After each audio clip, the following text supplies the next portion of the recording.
In today's video, I want to tell you how to answer "Tell me about yourself." This is the question that you get at the beginning of every single interview, and you should have a solid, strong answer because it sets the tone for the rest of the interview. Now, I really believe that people who are telling the best stories in interviews are getting the offers. It doesn't even really matter if they're more qualified or less qualified than you, but if you can tell a story really well, if you can insert storytelling into your interviews, then you will win. I want to go over the structure of this answer because it is the answer that starts every single interview. You should be able to deliver this answer so well and have it memorized so well that you can say it in your sleep. You can just wake up and start rambling it off.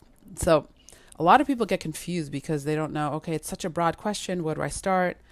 You should have a really structured narrative around "Tell me about yourself." I'll go over the 3 things that you need to include in your answer and how to make sure that you add on the last piece that's really important that closes out the answer really well. If you haven't heard of me, my name is Stephanie. I am a job search coach for folks in tech, and I run a job search community called Job Search OS. There's a link in the description if you want to check it out. There's a 7-day free trial, so you can poke around inside, get a free resume review by me, LinkedIn guide on how to update your LinkedIn, and you can check out what's inside. So if you want support in your job search, definitely come join us. Okay, so let me break it down. First of all, before we even get into the structure of this particular answer, I want to just say that the 3 main things you need to exude in interviews is executive presence, and I have a video on how to do that. You want to be good at storytelling, and you want to be concise. Those are the 3 main things. It's really, really important. If you can nail those 3, your interview skills are going to get a lot better, and they're going to improve, and you're going to come across as competent and warm, which are the 2 things you want to come across as. Basically, you want to come across as the person who is going to solve the company's problems and a person that they want to work with. So building rapport is half of it. The second half is making sure that you are answering in their minds, yes, I can solve your problems, and I can do so quickly, and I have the experience, and I know how to do it. Telling specific stories is just a really good way to interview because our brains are wired for stories. We automatically start synergetically connecting if you tell stories. They're more memorable, they're easy to follow, and they actually show versus tell, and right? So if you tell a story or give an example of how you did something, that is going to help the listener just think, okay, you've done this before and you have an example. So the more specific, the better. The reason that most people fail interviews is because they ramble too much. They don't realize that being specific is important, and giving specific examples and telling stories is a major part of nailing an interview. You want to come across as professional and that you're prepared, and you want to build rapport in your mind. You just are on the whole time. An interview is more like a board meeting. When you arrive, you cover your compelling points, you ask for a few strong questions, and you leave on time, right? So you think of it that way. All right. So the "Tell me about yourself" answer, as I mentioned, it is the beginning of every single interview. It might come out as "Tell me about yourself." It might come out as "Walk me through your background." It might come out as "Tell me about the last few years." It might come out as "Walk me through your resume." All of those are the same question. Don't get thrown off because some people think, oh, this is a different question. Like, how should I answer it? No, it's the same question. They want you to basically walk through your background. And the question behind this question, so what they're actually asking behind this question is, who are you? What's on your resume? What are you looking for now? Now, you have to make sure you answer these 3 questions in your answer. Now, the way to do that is to structure it in a really specific way. Number 1, who are you? You can say that in this 1 to 2 sentences. You want to basically just cover, you could say, I'm a UX researcher. You could say, I'm a senior marketer, etc., right? You can start there. What's in your resume? That's the most important part. So you want to chronologically walk through your resume and just give context and stories as to what you've done, what you've accomplished, and why you made your moves.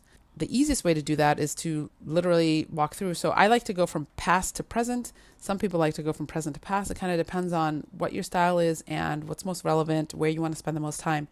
You want to spend the most time actually on the role that is most relevant that you're targeting, right? So in the past roles, you don't have to spend too much time. You can talk about them in 1 to 2 sentences, but it paints a picture for the listener, right?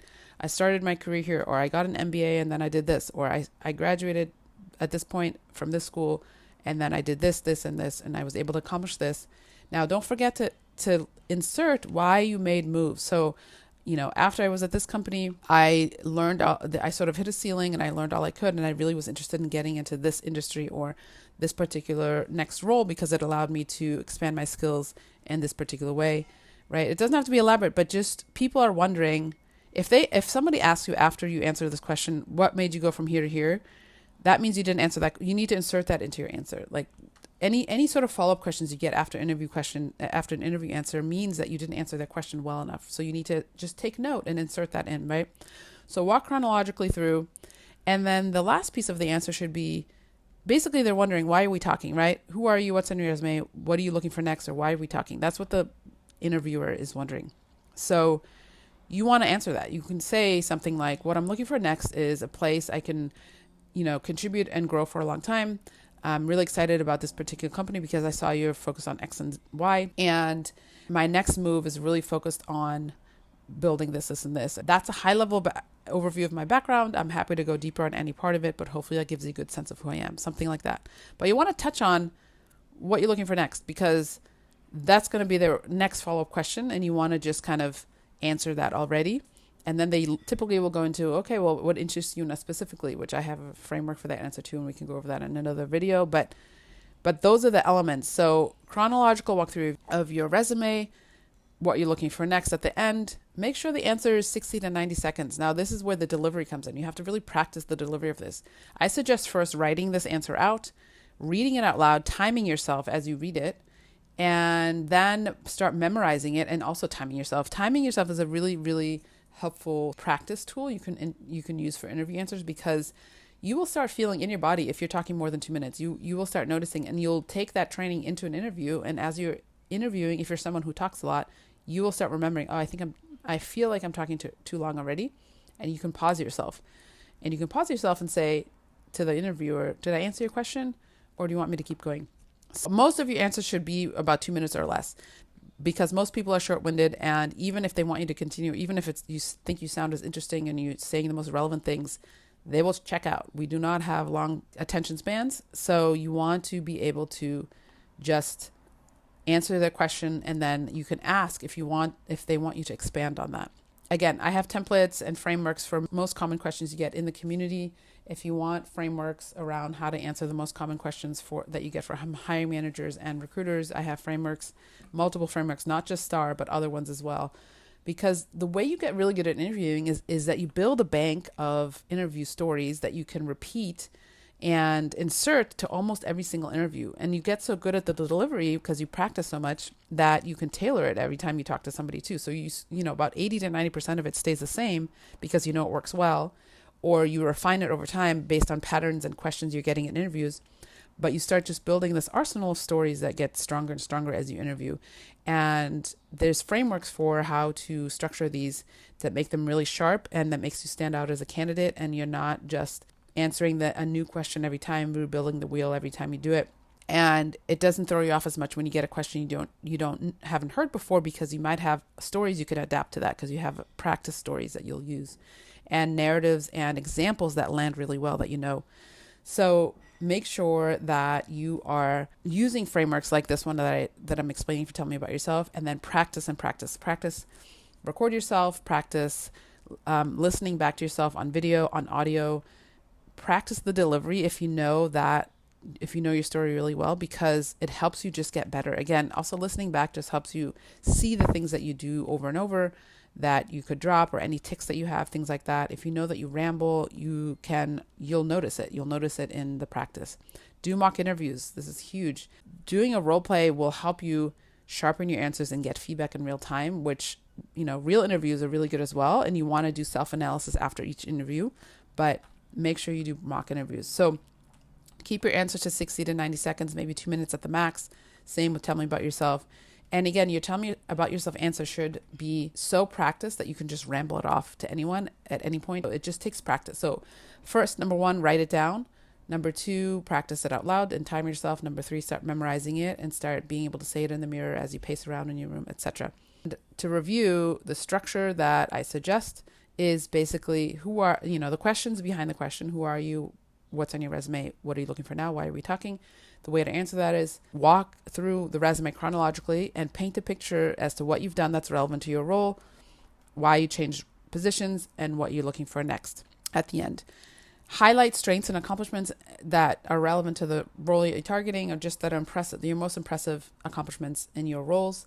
Then end your answer with what you're looking for next in your next role. You can have sort of like a generic answer you say to everyone, and then also tailor it specifically to the company based on the conversations you've had or the job description, etc. Again, you can end with something like, that's a high-level overview of my background. I'm happy to answer any questions, go any further on any part of my background, but hopefully that gives you a good sense of who I am. And then you punt it back to the interviewer.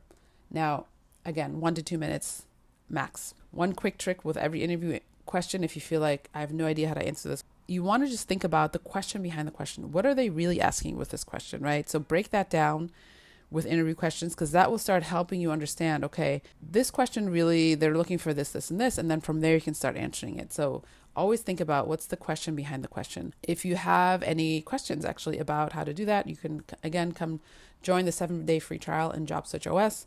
It's free to poke around, no charge until day 8. You get a free resume review, the guide on how to update your resume templates. You get LinkedIn guide on how to optimize your LinkedIn, and a point of view exercise that actually is a great exercise to do when you are starting to build your interview narratives. You want to have a really strong point of view as a candidate. You want to have a really strong point of view as someone who works inside of a company as well, because that's going to start laying the foundation for some of your strong interview answers. So that's inside the free trial. Come join us, click subscribe, and I will see you next week.